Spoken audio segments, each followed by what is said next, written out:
اس رب نے ہمیں قرآن دیا، شریعت دی، نبی علیہ الصلوۃ والسلام کی زندگی محفوظ کر کے ہمارے سامنے رب العالمین نے پیش کر دیا۔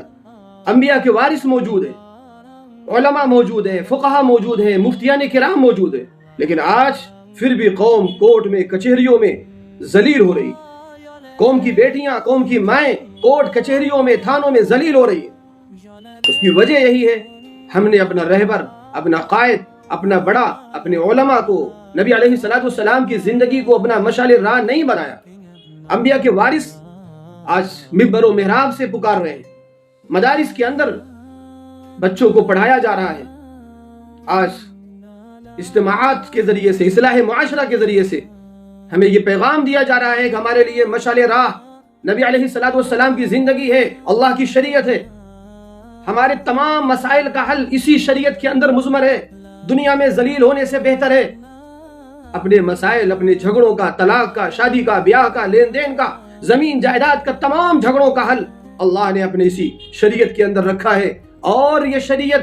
اس کے جاننے والے انبیاء کے وارث ہیں۔ لوگوں، علماء کے پاس جاؤ، علماء کے پاس اپنے مسائل کا حل کرو، دنیا داروں کے پاس جا کر اپنی دنیا اور دین اور آخرت دونوں برباد مت کرو، ورنہ یاد رکھنا کل قیامت کے دن انہی لوگوں میں سے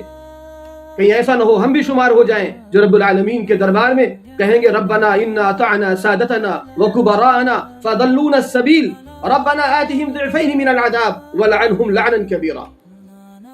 اے اللہ، ہم نے تو دنیا میں علماء پکارتے رہے، ہم ان کے پاس اپنے مسئلے کا حل لینے نہیں گئے، علماء چیختے رہے قرآن و شریعت تمہارے لیے ہے، تمہیں عزت اور سربلندی عطا کرنے کے لیے ہے، ہم نے تو قوم کے، قبیلے کے، برادری کے سرداروں کی اطاعت کی، جو جیسے وہ بھٹکاتے رہے ہم بھٹکتے رہے، ہم نے ان کی اتباع کی، انہوں نے ہمیں رائے راست سے بھٹکا دیا، ہماری دنیا تباہ کر دی، آخرت برباد کر دی۔ آج انہیں اے اللہ ڈبل عذاب سے وَلَعَنْهُمْ لَعْنًا كَبِيرًا، اور ان پر زبردست لعنت نازل فرما۔ لیکن وہاں افسوس کرنے سے کچھ فائدہ نہیں ہوگا، وہاں ہماری بھی پکڑ ہوگی اور ان گمراہ قسم کے